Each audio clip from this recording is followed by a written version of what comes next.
media, members of the corporate world, representatives of the media, and all distinguished guests. Education and research. This chapter is an exceptional opportunity to invite a scholar of global repute, intellectual capacity of trespassing disciplines. Dabar Excellence Series is a multidisciplinary. The goal is to establish a culture of discussion from the location of corporate/business world. We believe there are intellectual thoughts which shape our managements, acts, and market performances. Excuse me. What is important for all of us is to acknowledge open-minded to live in this globalized world of immense opportunities, competition, interaction, and interdependence.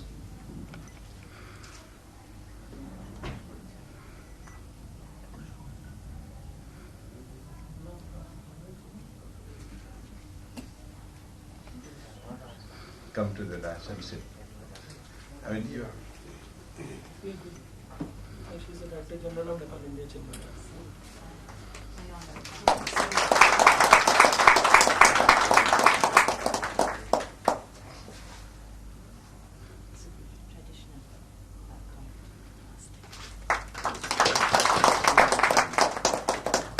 Thank you. Happy that Professor Chakravarti is here this morning. This might be a very inappropriate word to use, but she's so very much in demand all the time. And especially in Nepal, her status as an intellectual is with Professor Spivak's writings. We have students, thousands and thousands of students in Nepal, credentials beginning with term paper writings to PhD research. And no one needs in the humanities and social sciences and also in other disciplines. I have learned during these long years by reading Professor Chakravarti is that one of the striking and what is very significant for me is that when you take Gayatri Spivak, when you try to comprehend our ideas methodologically, strategically, she does not take ideas for granted, and not in concrete rigidity, but very democratically, very conceptually, very discursively. That is what is.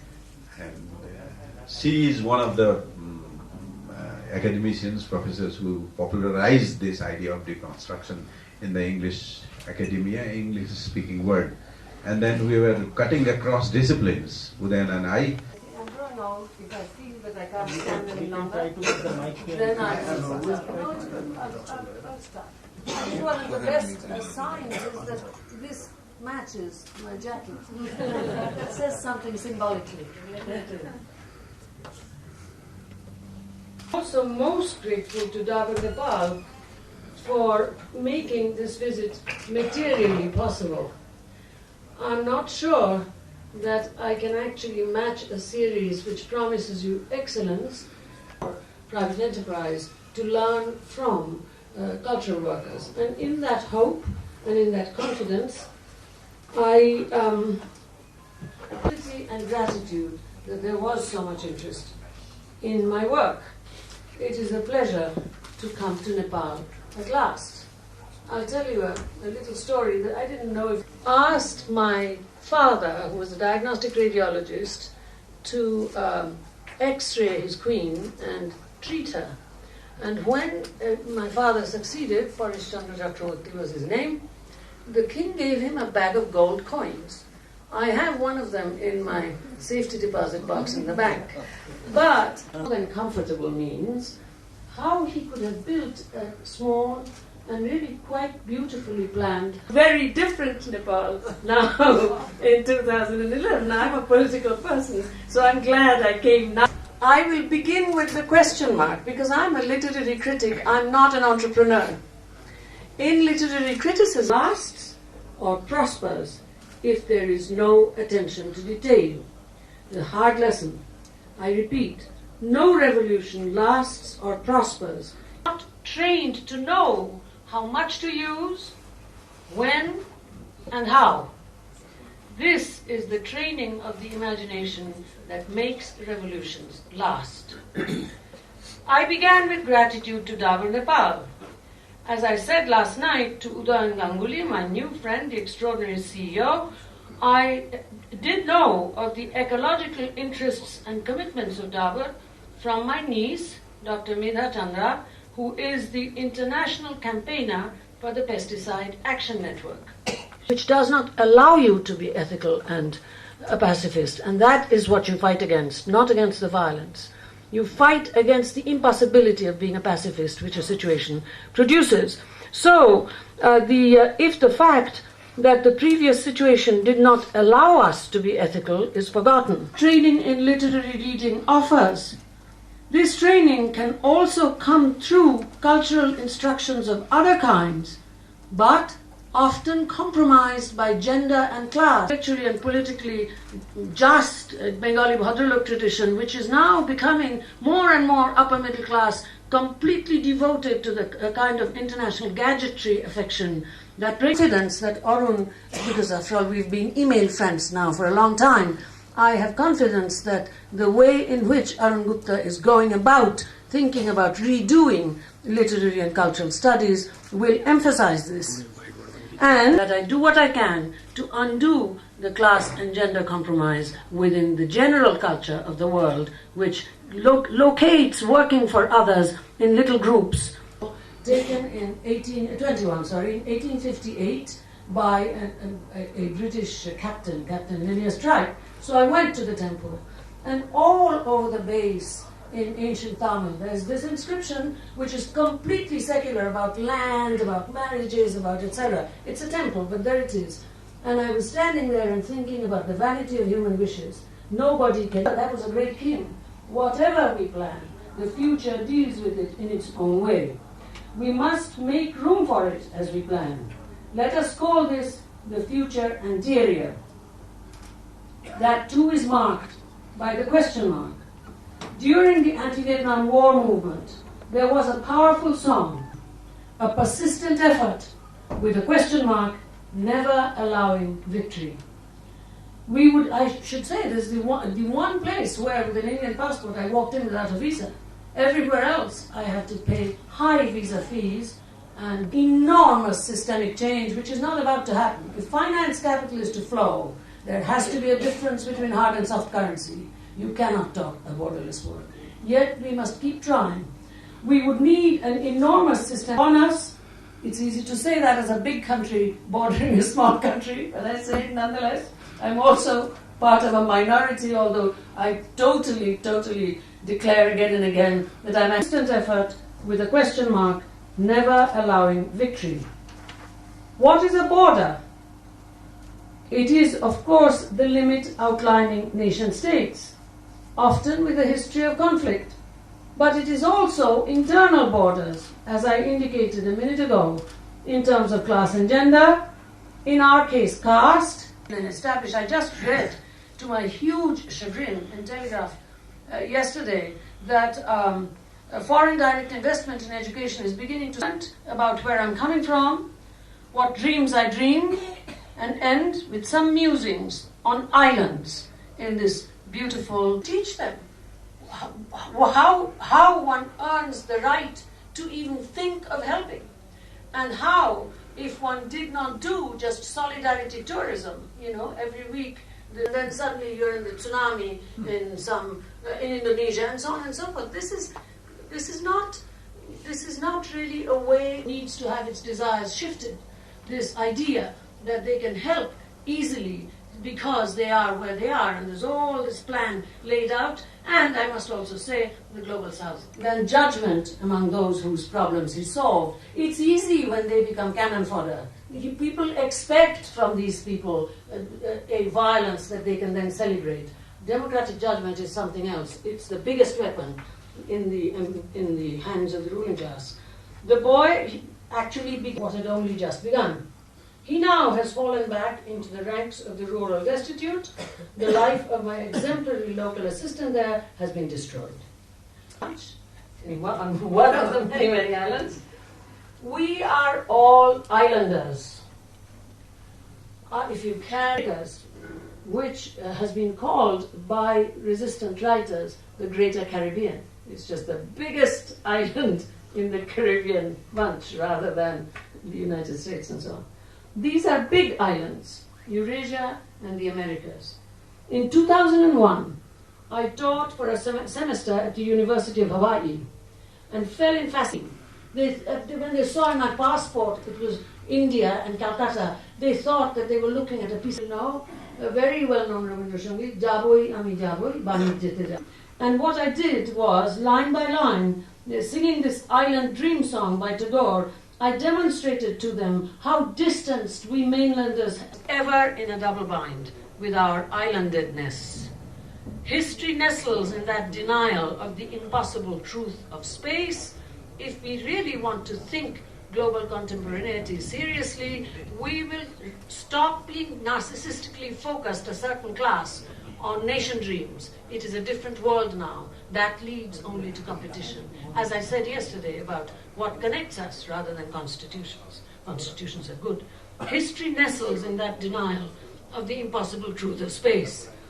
Collectively and bit by bit, rather than all at once like my US students, it's maybe the only way to find out why that field, that cluster, floating in the world ocean, our world, is so uneven a relief map.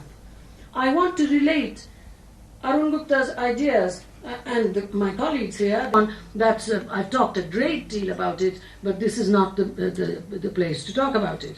I will say something, however, which you will understand. It's a little bit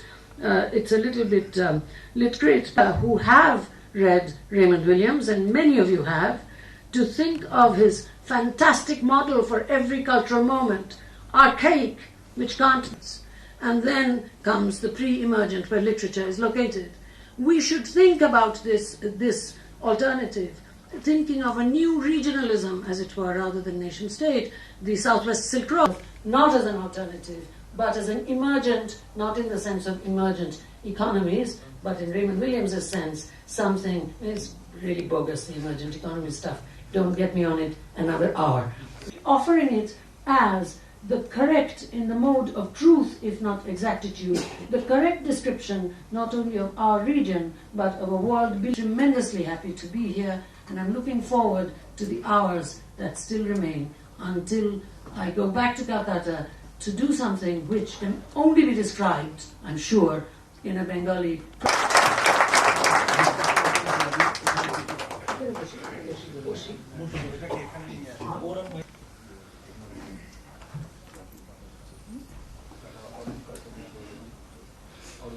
Want to suggest some more things to Professor Spivak? We welcome you all to participate.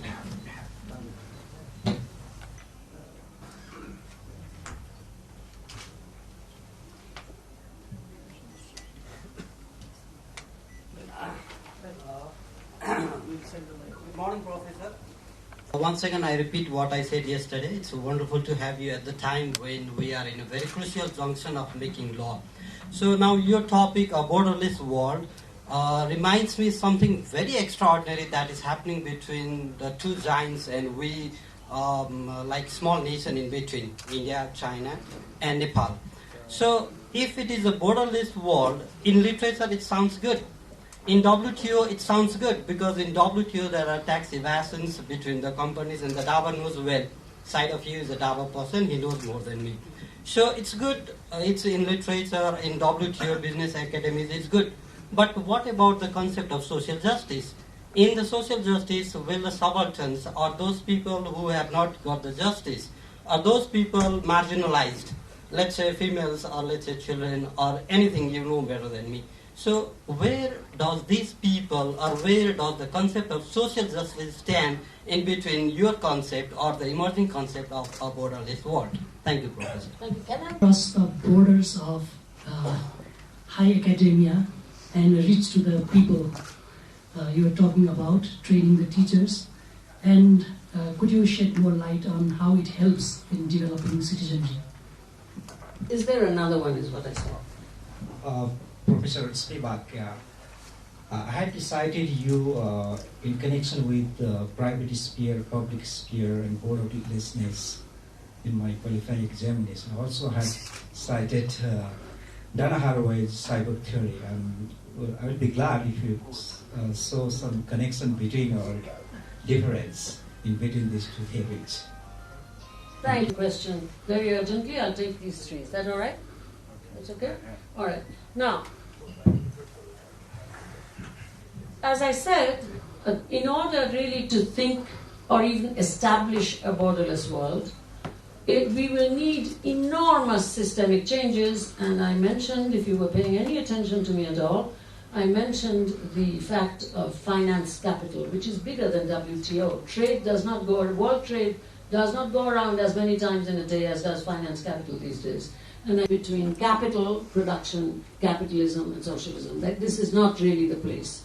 But I will say this, that you cannot, I have to pay huge amounts of money in order to get there, but that situation is not going to make me make my plans in terms of winning victories that are out of line in the contemporary situation. So is to ignore the suggestion that Udan made in the beginning that people can learn. See, I said again to my co-worker, a completely middle-class person from Govardhana, but the Tagore Society had sent him to Japan. So he's saying, Didi, you know, there may be 5-star hotels in Japan, but really it's so much nicer the way you eat with the people, you know, sitting on the floor, just rice and posto. It up. I'm talking about regionalism. So you should certainly work to make the state stronger, because, let me tell you something else, the subaltern has no hope in the face of world governance. The only thing that the world governance folks can do is solve the subaltern, if they ever get close to it. I look at the statistics produced by the DFID and so on in the areas where I teach below the primary school level. So that's a false hope. I welcome your question as I did it yesterday. Those are questions that we all struggle with. But really, in a well-lit, well-warmed room where we are all dressed pretty well, sitting around tables, we should pay attention to this kind of counsel rather than, you know, if I were in another place, they would say, why aren't you at the picket lines? And I'd say, man, I am at the picket lines, but this is not the picket line. Language, as I've been laboring with Chinese, not just Han Chinese, but that area speaks other kinds of Chinese. So in order to see, you have to learn the local language, you have to learn to get used to toilet habits that are really not the activists. They already know what to do. They're class enemies of those people. And so they can't make the move. So as to how I make it, I can't say. The problem is that I get so occupied with writing whatever I think and read primary texts again and again, Kant and Marx. I try to read. I'm really reading again because television, Calcutta television, is bringing out Devi Chaudharani, Bankim Chandra. My job of reading now is either primary material or old texts that when I read them, I didn't understand what they were saying.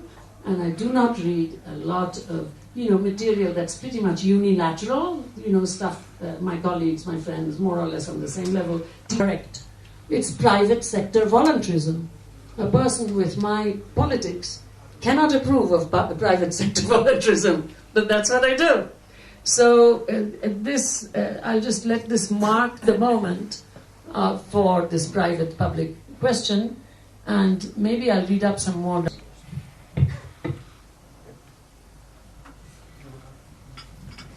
China built the Great Wall to keep away, the people who are not within the border.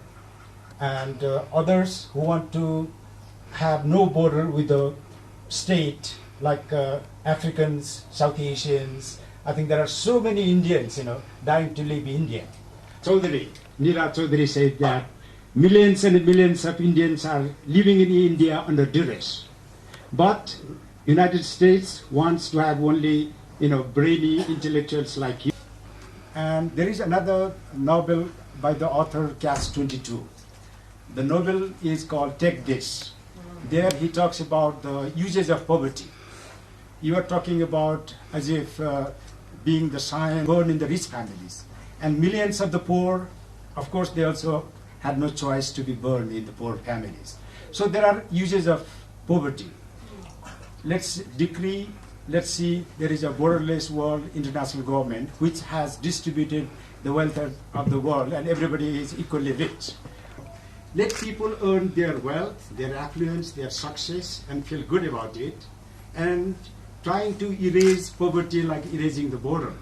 I think it's a fine idea, utopian dreamers and intellectuals. And who wants the borderless world? Only those deprived, like the poem in the Statue of Liberty has the portrait, give us the, deprived and, humble and, poverty-stricken masses. More questions. Okay. I understand your critical position. You don't like what I say, but I'll carry on. Okay, thank you. Okay. Now the thing is, you are completely right. But this to find historically taking large clusters of people as having the same attitude and identify, that's a different thing. What I'm trying to do is to change minds some, because these people, so that's what a teacher does, especially a teacher of literature. This is not do-gooding. And let me assure you, I hate excusing myself from basically a criticism that focuses on large groups as having motives that are not good. We are okay, but the Chinese are crummy and the Swiss are crummy. Holocaust, the Third Reich, into this kind of giving aside on to Rwandans and Afghans and so on and so forth. There are good Swiss. These are good Swiss people who were just as critical. Like I said, I'm critical of India. So what I say to everyone is join before beginning to dismiss entire countries in a really, I'm not going to use the nasty adjective, but in that way, as if they all think the same and the government represents exactly what each individual thinks. We who are teachers of literature, when we move into areas where there is opposition, I all adopt or criticize the entire country as having one motive. So that particular engagement with the Swiss, I did indeed do a great deal of research. Then another piece, you will see where people who are beloved, as if inside these countries, I think it's wrong to dismiss these countries in this kind of a nationalist way. Now, who wants to travel in a borderless world? A borderless world is not a place where one necessarily travels. I say again and again to people like Lisa Lowe that they think that the whole world wants to manifest destiny, that they should think about people who have no interest in moving. Okay? So in fact, there in Bihum, where it's a small example, but it's a very deep case study if you want to talk sociological nonsense. There in Bihum, there are people who don't even want to go at the behest of ruling class folks to Vellore. Small question, I'm Sirish Pradhan from PK. Do you envision a world towards the end of the 21st century, a world without a passport and without the barriers of a currency, a culture, and a language? Thank you. Then you haven't seen this picture. But on the US version, there is a picture by Rajiv Lochan, a photograph, who's the head of the modern art thing in Delhi, where in a building in Delhi, about 150 cables are going to the lamppost. Say something, it's called a people's mic, like 1,000 people right in front, take it up and say it. Then the 1,000 people right behind them, take that up and say it. And so the guy in front of me is in the borderlessness that's promised by capitalist globalization. You really communicate easily. What will you have? You will have 2 or 3 big languages. How can we deny the world's wealth of languages? So that to an extent, that kind of borderlessness, where you already almost have some big internet languages, people like us will have to supplement that by emphasizing deep language learning and so on. We cannot be global. Literature is not global. Literature may be global in ways of this universalizable rather than universal that I was speaking about yesterday. But utopia, it must be remembered, is no place. Utopia does not happen. That's the U. And in fact, you can make a mistake in Ethiopia cannot happen, then you're either a fool or a knave. And so the idea of borderlessness is that kind of an idea. Why? Because they're wonderful people, but they cannot become a substitute for. I think of in what ways they were right. And it seems to me that that's the only way to learn. And so I tell you, if there's someone else left in the room who wants to ask me a question which simply points out my obvious faults, that I'm a literary critic, I live in the United States, that the idea of borderlessness is not a practicable idea. And all. First, of course, I would like to say that your speaking was a fantastically multi-layered and entirely, multidisciplinary, stimulating talk. But I would also like to say where my question comes from, so that the question is put in that perspective. I'm an Indologist and art historian, a management person, engaged in private sector for many years, then into non-private, which is looking after economic relations between these two countries, and been in the academic region where I was greatly influenced by... and then I have this intelligent engagement with every moment that I am into, and so sometimes life becomes even more difficult. So my question is, the locus is from there. Everything that you have said about borders outside, trying to bring about a regional integration. I'm using these words as they appear.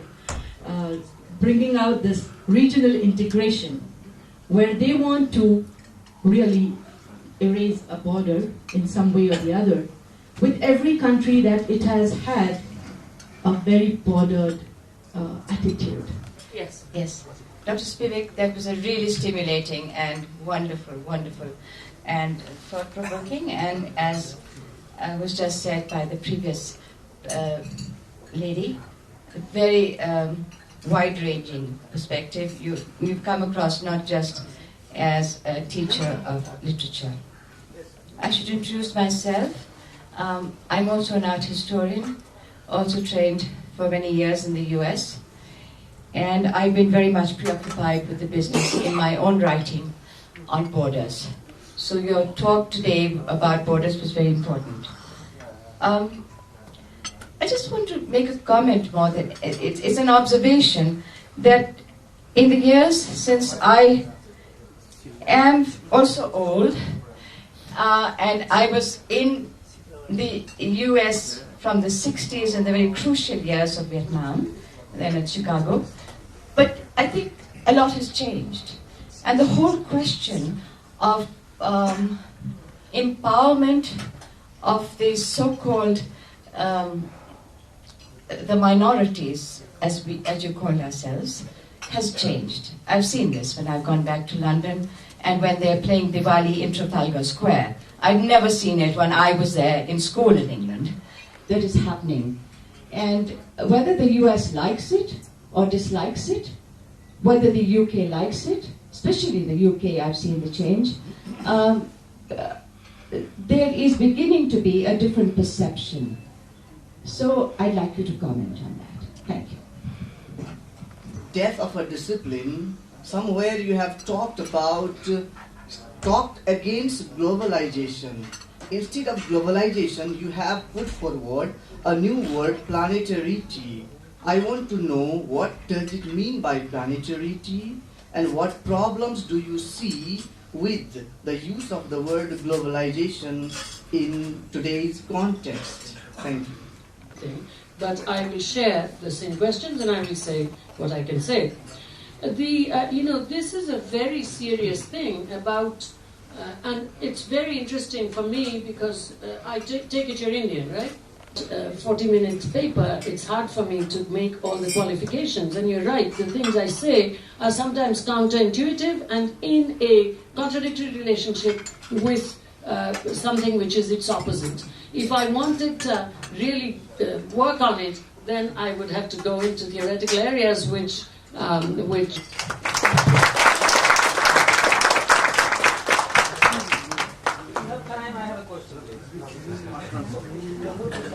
Last question, perhaps. Yes? Well, I think again medicine poison. You know? I mean, some of you have seen this. The real kind of super heads of all these IT things in top know, I mean, those who really know, the real complicated programmers, that there is no distance learning for developing. The people who write about uploading, you know how our head computers will upload all of that. The real neural network scientists never write like that. The digital resources for the places where they are. But the Facebook culture is not a substitute for democracy. You should read the blogs, mindless and stupid. That's not only in terms of the movement of money, the movement of medicine, the movement of all kinds of things that need to be moved fast, and all kinds of calculations that need to be made. It's wonderful. Research has not been helped by what in Hindi is called Googlana. You know how to use it critically. There are computers in my area, here and there. What do they use it for? Pornography or gambling? You have to know, you have to have a mind that wants to do certain kinds of things in order to use the IT stuff. In Italy, they have not been dramatized yet. When Dante writes vulgar eloquence, he's talking about Latin Creole, the languages that we call Italian. So this thing is like that. And I said to them, since you are going to have an IT center which will be good, you knew Kwara State University, North Ibadan and Ghana Legon and so on, doing that. So those are my thoughts. I'm very glad you asked this question because it's a very important question.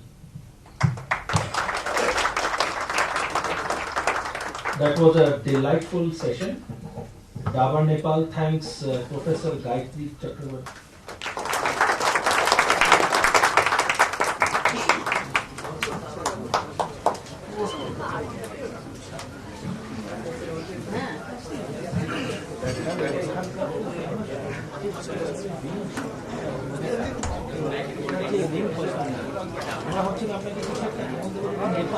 হ্যাঁ, সংস্কৃত আমি ব্যবহার করতে পারি।